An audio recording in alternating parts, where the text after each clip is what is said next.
estarían personas del movimiento socialismo, organizaciones del movimiento socialismo, ex militantes del MAS, y que incluso se está direccionando, ¿no? Desde arriba, Evo Morales y todo lo demás. Se ha dicho de todo. Pero analicemos la base social en este momento coyuntural. Y tú que manejas muy bien ese concepto, las bases sociales, el PDC, Rodrigo Paz Pereira y Edman Lara, ¿cuáles son, según tu criterio, las bases sociales que lo acompañan? ¿Y por qué? Encontramos en el proyecto de PDC un fenómeno bastante interesante, ¿no?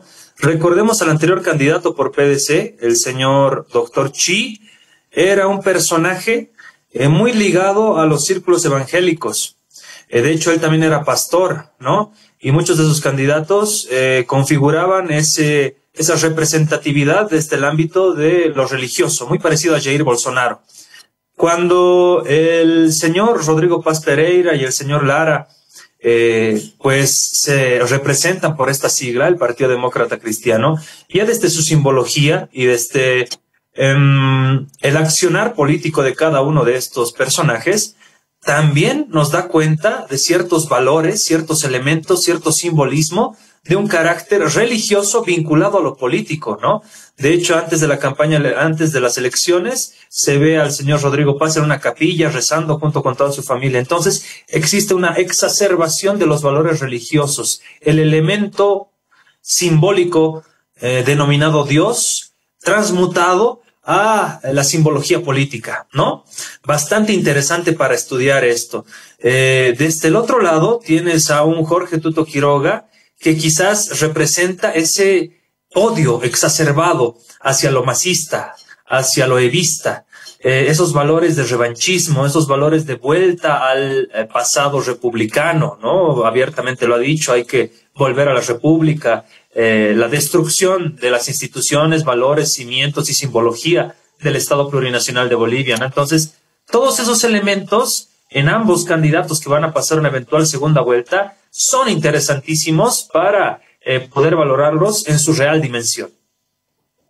Gabriel, en este sentido, tú que ya has dado también el parecer de acuerdo a Tuto Quiroga y su binomio, ¿hacia dónde se está dirigiendo las bases sociales que en su momento se identificaban con el MAS?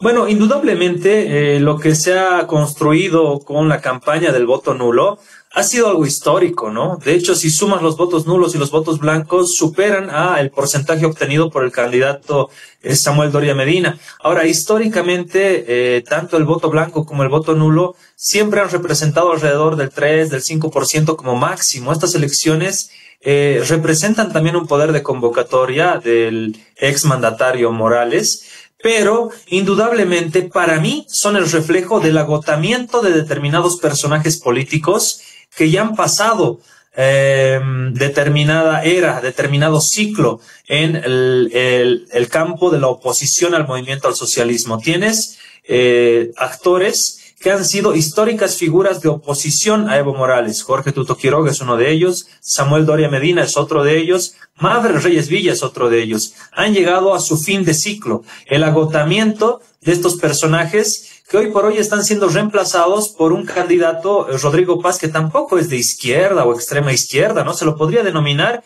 desde el campo de la centro derecha, si quieres. Pero una derecha que hace su discurso político también contrario al movimiento al socialismo desde una perspectiva que ya asimila los valores de la nueva constitución política del Estado plurinacional. O sea, no te dice vamos a destruirlo todo y vamos a volver a la república. Criterio que sí ostenta Tuto Quiroga, ¿no? Te dice con lo que ya tenemos, con la nueva constitución del 2009, no es tan nueva, ya tiene más de varios años ya de antigüedad, con los cimientos del Estado plurinacional, con todos los valores, simbología, pues vamos a tratar de construir otra cosa, ¿no? Esa es la principal diferencia entre una oposición, si quieres, tradicional, conservadora, histórica, llámese, y una nueva oposición al MAS que se presenta con valores renovados. Tú, entre otras de tus características, no solamente como analista político, sino como comunicador en la política, ¿cómo interpretas estas declaraciones de Edman Lara? ¿Les suman, les restan? ¿Son situaciones que del momento, euforia, ¿no? Él no se imaginaba ni siquiera que iba a llegar al primer lugar, decía lo mucho, tercer lugar, pero ahora está disputándose el balotaje. Esto le ha cambiado el escenario, le ha cambiado la perspectiva, le ha cambiado el chip, y repito, estas declaraciones, ¿le suman o le restan? Desde la comunicación política, el ganador no tiene por qué interpelar a su rival. El ganador, el que ha ostentado mayor cantidad de votación, de apoyo popular, tiene que tener una posición bastante centrada. No tiene por qué acudir a la provocación de su rival, no tiene por qué acudir a los ataques, no tiene por qué acudir a la polémica, ¿no? Generalmente estos son atributos que los hace el perdedor o el segundo en discordia, ¿no? Como una forma de ganar protagonismo o tratar de restarle apoyo a la primera opción que obtuvo la mayoría de apoyo electoral. Entonces, me parece que las declaraciones de un personaje como Lara deberían medirse mucho más, deberían evaluarse mucho más, deberían tener un sentido mucho más estratégico y no tan hormonal, no tan emocional. Es Tuto Quiroga el que necesita llamar la atención, es Tuto Quiroga el que necesita contrastar, el que necesita generar polémica, porque es el perdedor. No así el ganador. El ganador tiene que generalmente sentarse en sus laureles y tratar de conservar lo que ha ganado en apoyo electoral y obviamente por debajo buscar otros cimientos y estructuras de alianzas que puedan asegurar su victoria, ¿no? Cosa que, a mi parecer, quizás se está equivocando el vicepresidente de Rodrigo Paz, el señor Edman Lara. Has utilizado dos términos que me han gustado mucho. Protagonismo, buscar protagonismo. Y segundo, por supuesto, el hecho de que se tenga que, de cierta manera, redirigir hacia acusando a su acompañante. Y va la aclaración, al que es candidato a la presidencia. En ese sentido, Gabriel, en su momento, Edman Lara dijo que en una entrevista con Cecilia Bellido, para ser bien preciso de lo que estoy diciendo, le dijo, yo no buscaba en realidad ser candidato a la vicepresidencia, quiero ser y quería ser candidato a la presidencia, ¿no? De hecho, él estaba buscando su propio partido, empezó a buscar libros para llenarlos, se dio con la sorpresa de que cuesta muchísimo para él el hecho de tener un partido político, llenado de los mismos libros.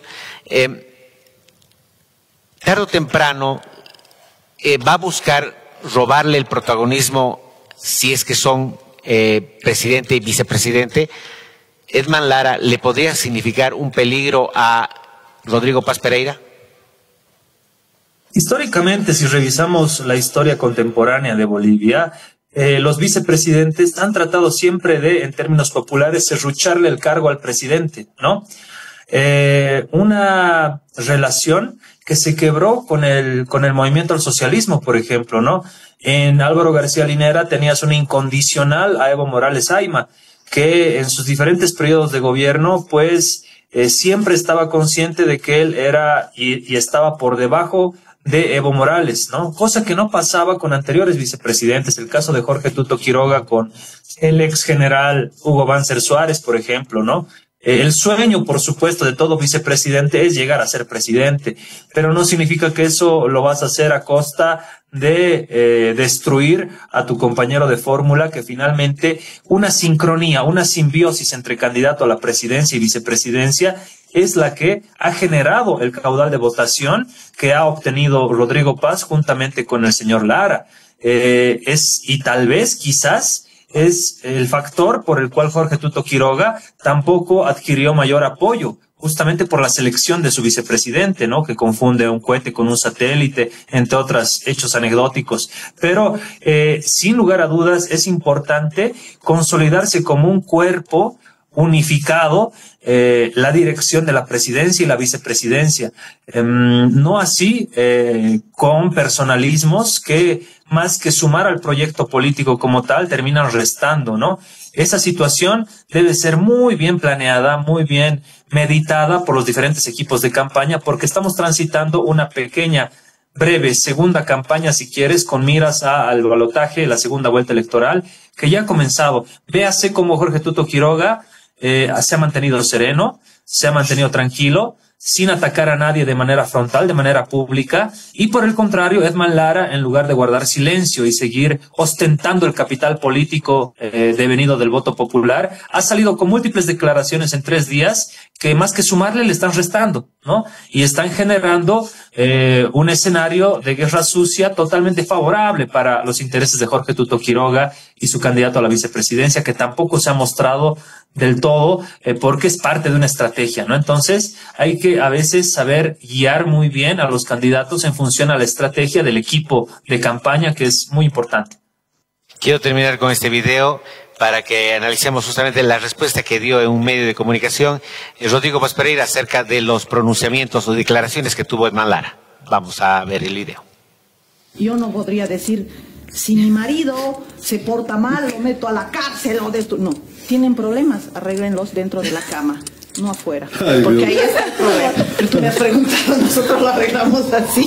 En la cama. Claro, como debe ser. Ustedes En la también casa. tienen que arreglar En la el casa. palacio. En la casa o en la en cama, la casa, señores. en lo que tú En quieras, las pero dos. arreglen en privado, porque no puedes. Mira, yo creo que Linera y Morales, por mucho que lo podamos odiar, yo a Levo Cochino no le tengo cariño, pero fue un buen binomio y nunca se enfrentó. ¿Cómo esperas que No sé si haya has leído, consenso en la ha pedido Asamblea? una disculpa, ha dicho... No he leído, porque lo que están viralizando son sus Sí, amenazas. pues, pero la guerra sucia es parte de eso, pero la grandeza de... Pero prometes que lo vas a controlar. La grandeza... No, eso no es parte de la pareja. Yo no controlo. Prometes que vas a conversar con él, que vas a dialogar, porque lo que se necesita es eso, ¿no? Consenso en la Asamblea, y creo que la amenaza, no sé si funcionará. Sobra, Pero- ¿no? No es necesaria, creo. Pero creo que Pero- tuvo la grandeza de decir, oye, fue un momento de ofuscación, es una forma de expresarse que él tiene, que no todo el mundo la acepta, y ha dicho, o sea, no es que él se equivoque en su expresión, porque yo comparto. Si el día de mañana mi vicepresidente o cualquier ministro, senador o diputado está en corrupción, se va a la justicia. No es por un problema de binomio. Tú no vas a socapar lo que está ilegal o lo que está mal. Entonces, creo que eso es un mensaje claro de este binomio. Otra cosa es cómo lo dijo, de qué manera lo dijo, que ella dijo, oiga, me ofusqué, no era la manera de decirlo, pero yo comparto el criterio con él. Pero Lo la emoción comparto. de la multitud, me imagino, ¿no? Te están Pero ovacionando y tú comparto sabes. el criterio. Si yo viera a mi vicepresidente, También ministros... lo metes a la cárcel. No, lo llevo a la justicia, pero lo expresó de forma popular. Creo que es un mensaje claro de lo que queremos hacer a futuro. Interesante. Y aquí estoy también con mi compañero Never Antelo, que también está hablando sobre el tema. Y claro, ahí también hizo Sayuri Loza una comparación muy parecida a la de Gabriel, con Álvaro García Linera y Evo Morales. Un binomio perfecto, fue un matrimonio perfecto, políticamente hablando.